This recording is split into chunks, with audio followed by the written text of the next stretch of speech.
Oke, assalamualaikum warahmatullahi wabarakatuh. Waalaikumsalam. Bismillahirrahmanirrahim. Rabbi shrah li sadri wa yassir li amri wahlul 'uqdatam min lisani yafqahu qawli.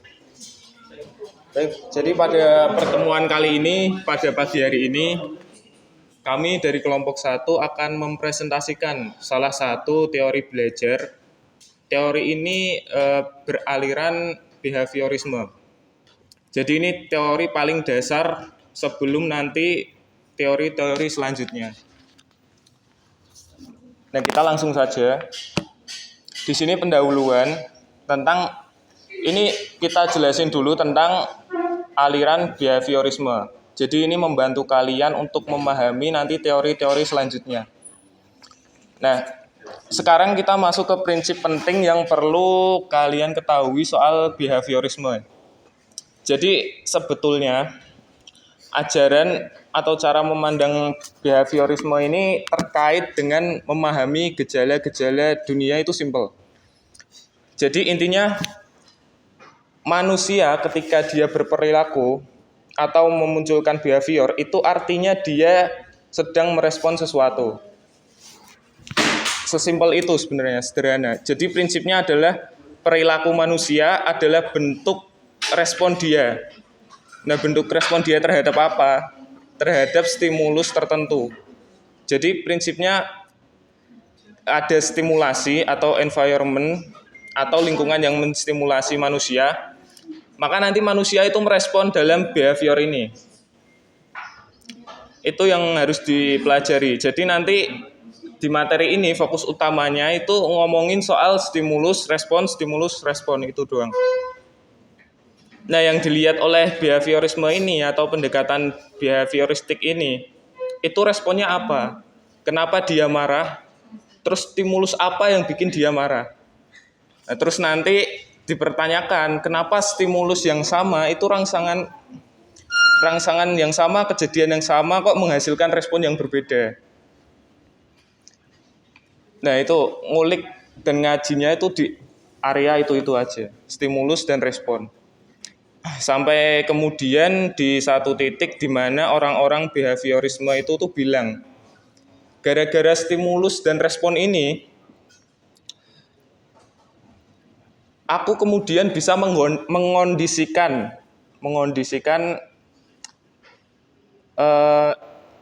contohnya gini, ketika kita dicubit, respon alamiahnya itu kan rasa sakit. Tapi orang-orang behaviorisme ini itu bisa mengkondisikan cubitan tersebut bukan menjadi rasa sakit, tapi menjadi rasa senang, rasa bahagia. Nah, itulah kemudian nanti kita masuk pada bahasan selanjutnya, yaitu classical conditioning.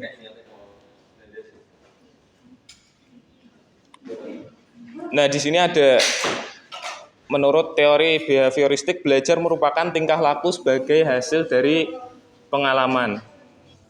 Kemudian belajar merupakan akibat adanya interaksi antara stimulus dan respon. Nah, intinya pada behaviorisme ini yang diamati adalah respon makhluk itu sendiri tentang perilakunya. Jadi belajar menurut teori behavioristik ini ketika seseorang itu menunjukkan perubahan pada perilakunya. Intinya seperti itu. Ini tokoh yang menemukan classical conditioning. Jadi beliau ini merupakan seorang dokter dan ahli fisiologi. Beliau ini berasal dari Rusia, Ivan Petrovich Pavlov. Beliau menemukan konsep pengondisian klasik saat sedang meneliti sistem pencernaan pada anjing. Jadi di sini, ketika Pavlov ini meneliti tentang sistem pencernaan pada anjing, itu pastinya kan ada makanan. Nah, makanan itu yang kemudian membuat Pavlov itu tertarik ketika dia memberi makanan. Ketika memberi makanan, dia sembari membunyikan lonceng. Jadi ketika lonceng dibunyikan itu makanan keluar.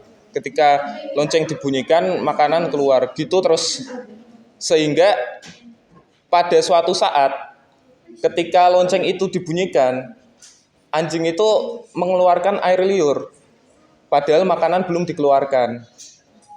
Nah dari sini Pavlov ini tertarik, akhirnya ingin meneliti tentang kejadian ini. Akhirnya dia memodifikasi anjingnya tersebut dipasangi alat untuk mengukur air liurnya.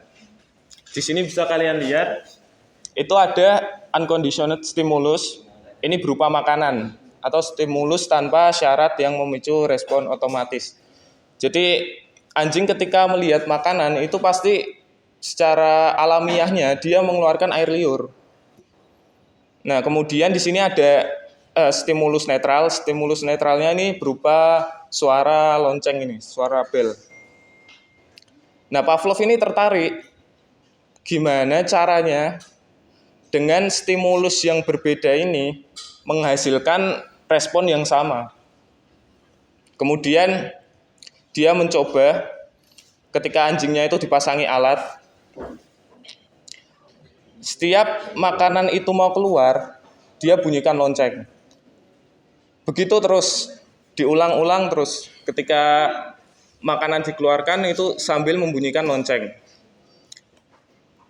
Begini. Di sini ada conditioned stimulus, stimulus yang sebelumnya netral akhirnya memicu respon terkondisi. Nah, anjingnya dilatih terus dengan ini. Lama-kelamaan, ketika lonceng itu dibunyikan, anjingnya ini udah otomatis mengeluarkan air liur. Akhirnya anjingnya tersebut mengasosiasi, menggabungkan ketika ada suara bel, itu nanti ada makanan keluar. Begitu. Jadi dari conditioned stimulus ini akhirnya memicu conditioned respon. Jadi reaksi yang berkembang sebagai respon terhadap stimulus yang sebelumnya netral. Nah ini mungkin dari sini timbul pertanyaan, apakah teori ini itu bisa diterapkan pada manusia? Jadi ini ada pada saat itu eksperimen. Namanya itu Little Albert Experiment pada tahun 80-an. Jadi pada saat itu eksperimennya menggunakan anak bayi umur 12 bulan. Nah, anak bayi itu diberi mainan, diberi tikus kecil warna putih. Namanya anak bayi itu kan belum tahu apa-apa. Ketika dia dikasih tikus kecil warna putih, itu penelitinya memukul besi di belakangnya persis, memukul besi itu kenceng. Akhirnya bayi itu nangis tiap megang tikus itu. Kemudian nangisnya berhenti, dia mau main lagi dengan tikusnya. Terus besinya itu dipukul kembali. Begitu terus diulang-ulang. Nah dari pengulangan tersebut akhirnya bayi itu trauma ketika melihat benda yang putih dan juga berbulu. Entah itu kelinci, entah itu kain wol. Nah pada saat itu eksperimen itu memicu pro dan kontra karena setelah itu tidak ada penanganan dari penelitinya. Jadi anak itu akhirnya trauma seumur hidup. Nah selanjutnya ini penerapan classical conditioning dalam dunia pendidikan.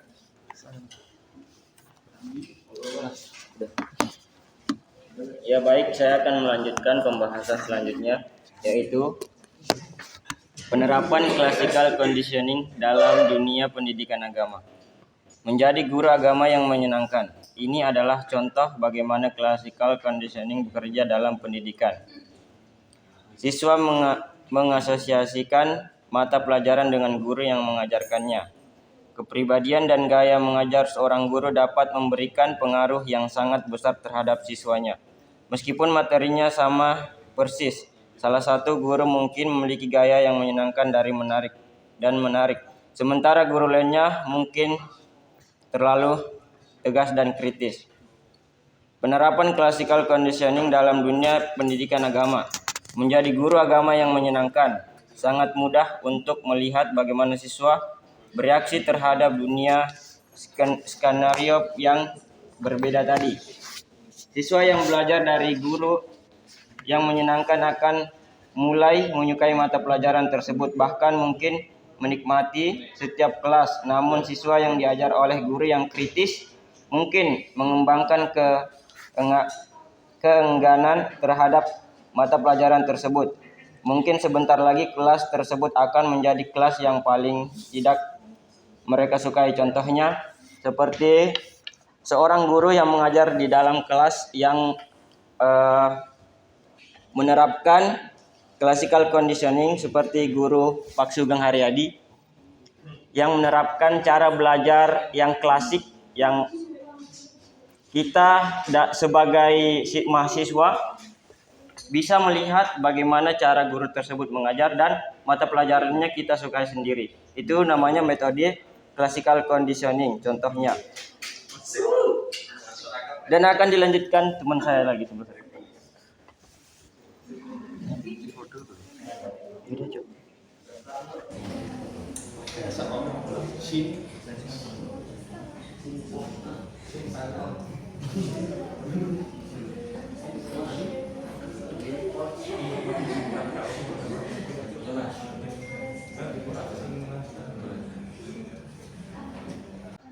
Saya akan melanjutkan penerapan klasikan dalam dunia pendidikan agama. Guru memanfaatkan prinsip pengkondisian klasik dalam banyak cara. Salah satu caranya adalah menciptakan lingkungan kelas santai dan positif. Kebanyakan guru akan menghabiskan banyak waktu untuk mendekorasi dinding kelasnya. Dengan menciptakan lingkungan kelas yang menyenangkan, guru berharap siswa mengasosiasikan pembelajaran dengan perasaan positif. Gambar-gambar indah di sekitar ruangan dilanjutkan dengan proses pembelajaran. Kelebihan dan kekurangan teori classical conditioning. Kelebihannya, subjek dari teori ini membiasakan diri dengan kondisi-kondisi tertentu sehingga pada akhirnya pembiasaan ini menjadi suatu pola hidup yang dapat terjadi secara tidak sadar. Teori ini juga baik diterapkan pada anak yang masih membutuhkan banyak peran orang tua untuk belajar dengan banyak pengulangan. Dengan kekurangan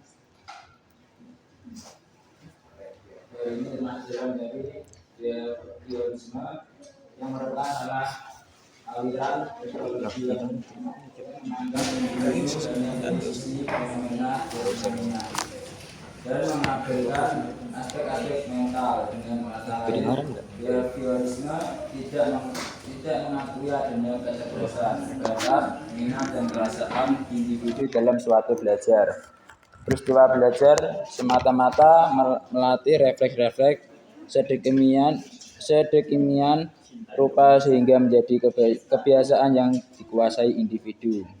Dan kekurangan yang kedua, penerapan teori belajar Pavlov yang salah dalam suatu situasi pembelajar juga mengakibatkan terjadinya proses pembelajaran yang sangat tidak menyenangkan bagi siswa, yaitu guru sebagai sentral bersikap otoriter. Komunikasi berlangsung satu arah. Guru melatih dan menentukan apa yang harus dipelajari murid.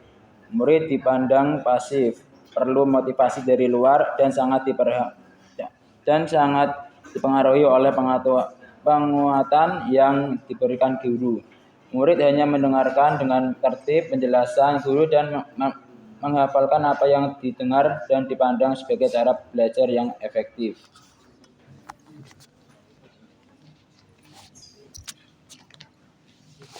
Itu tadi sekilas mengenai classical conditioning. Mungkin ada yang mau ditanyakan?